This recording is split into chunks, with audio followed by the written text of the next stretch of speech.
Hai teman-teman, jadi di video ini saya bersama teman-teman saya akan membahas mengenai perkembangan teknologi persenjataan. Nah, sebelum itu ada pun juga guru pembimbing kami dalam melaksanakan tugas ini, yaitu Ibu Eva Windy Ekarista SPD atau yang biasa kami panggil Ibu Eva.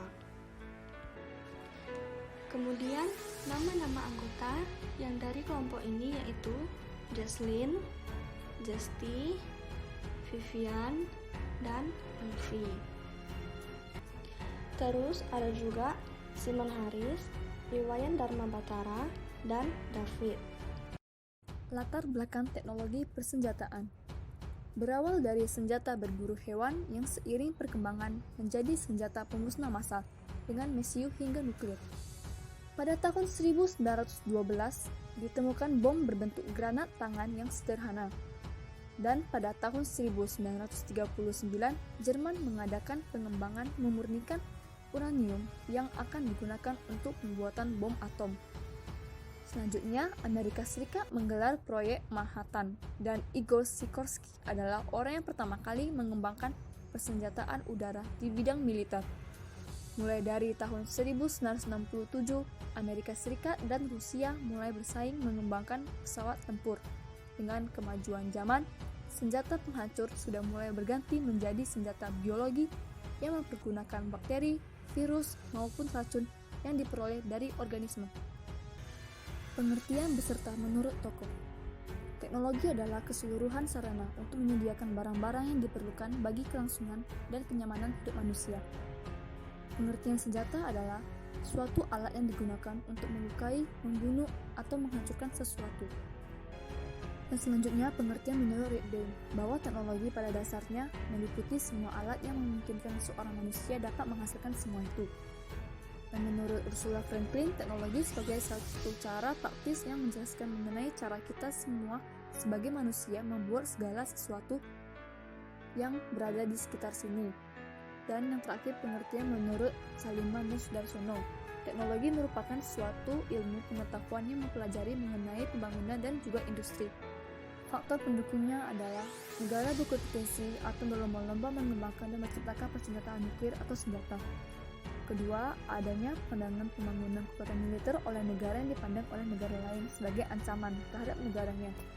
Dan yang ketiga, setiap negara berusaha menjaga wilayah negaranya dengan persenjataan negara masing-masing. Dan yang terakhir adalah karena adanya keinginan negara memenangkan peperangan saat Perang Dunia Pertama dan Kedua. Berikut adalah faktor penghambat. Yang pertama, apabila suatu negara membeli banyak persenjataan atau melakukan uji coba senjata yang mereka miliki, maka negara tersebut dapat dianggap sebagai ancaman oleh negara lain. Faktor yang kedua, persenjataan banyak disalahgunakan sebagai aksi teror dan ancaman. Contohnya tindakan kriminalitas dan aksi terorisme di rumah-rumah ibadah. Yang ketiga, perkembangan teknologi persenjataan dibutuhkan uji coba terlebih dahulu yang dapat menyebabkan pencemaran lingkungan dan dampak bagi kesehatan manusia. Contohnya seperti uji coba nuklir yang dapat menyebabkan radioaktif yang menghancurkan sel tubuh dan dapat menyebabkan kanker. Sejarah perkembangan senjata pada masa Perang Dunia. Yang pertama ada tank. Tank dikembangkan secara rahasia oleh sekutu di masa Perang Dunia Pertama. Awalnya tank disebut sebagai kapal darat. Hingga saat ini tank masih banyak digunakan dalam kegiatan militer. Yang kedua ada drone. Amerika mulai mengembangkan pesawat pengebom tanpa awak sejak 1916, meski awalnya tidak efektif. Namun sampai sekarang ini drone masih digunakan. Yang ketiga, kapal induk. Kapal yang dibangun Inggris dan dipersenjatai dengan meriam 18 inci. Yang keempat, ada sistem komunikasi pilot. Adalah sistem yang dapat membuat suara dari pilot ke perwira darat. Yang kelima, ada senapan mesin. Senapan mesin ini disebut dengan Vickers, yang sekarang ini lebih mirip dengan Gatling gun. Senapan ini sangat efektif digunakan pada saat Perang Dunia, walaupun mengoperasikannya membutuhkan 3-6 orang. Sejarah perkembangan senjata pada masa Perang Dingin. Pada masa Perang Dingin, Amerika Serikat dan Uni Soviet berlomba-lomba mengembangkan teknologi persenjataan masing-masing. Hal ini menyebabkan hubungan Uni Soviet dan Amerika semakin memanas. Agustus 1949, Uni Soviet berhasil melakukan uji coba bom atomnya yang pertama. Amerika Serikat tidak mau kalah dengan hal tersebut.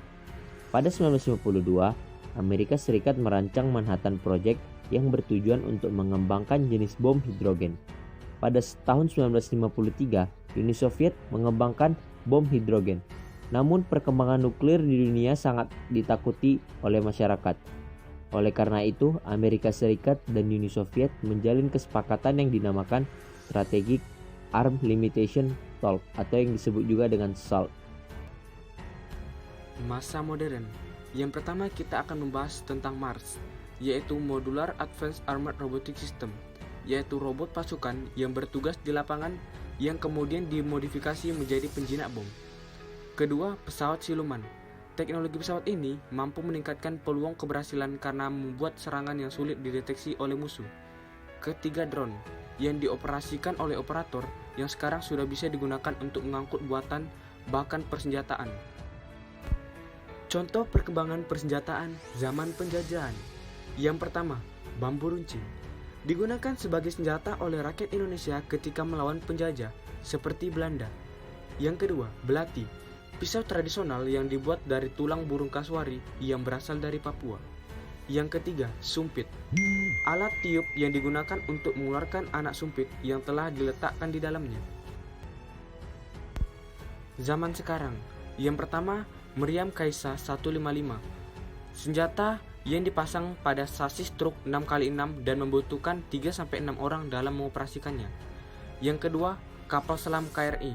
Kapal selam ini juga dipersenjatai torpedo dengan fasilitas 8 buah tabung peluncur. Yang ketiga, Hercules 130. Dan keempat, roket Astro dengan desain modular dan memiliki roket dalam kaliber mulai dari 127 mm hingga 300 mm dengan jarak tembakan mencapai 300 km. Dampak negatif dari perkembangan persenjataan. Yang pertama, tercemarnya lingkungan. Adanya senjata mutakhir dan senjata peledak seperti bom dari bahan peledak dan bahan kimia dapat merusak lingkungan dan berakibat timbulnya radiasi berbahaya bagi kesehatan manusia, hewan, dan tumbuhan. Yang kedua, berkembangnya kriminalitas. Aksi terorisme semakin meningkat dengan perkembangan teknologi persenjataan pada bom dengan bahan peledak atau bahan kimia. Dampak negatif yang ketiga yaitu uji coba. Dalam proses uji coba ini membutuhkan wilayah yang besar untuk pencobaan peledakan bom temuan terbaru. Kemudian, dampak negatif yang keempat yaitu perubahan iklim dan rusaknya ekosistem. Jatuhan bom nuklir akan mengeluarkan asap ke lapisan atmosfer dan tidak akan hilang dalam ratusan dan ribuan tahun mendatang yang menyebabkan bumi akan mengalami perubahan iklim secara drastis.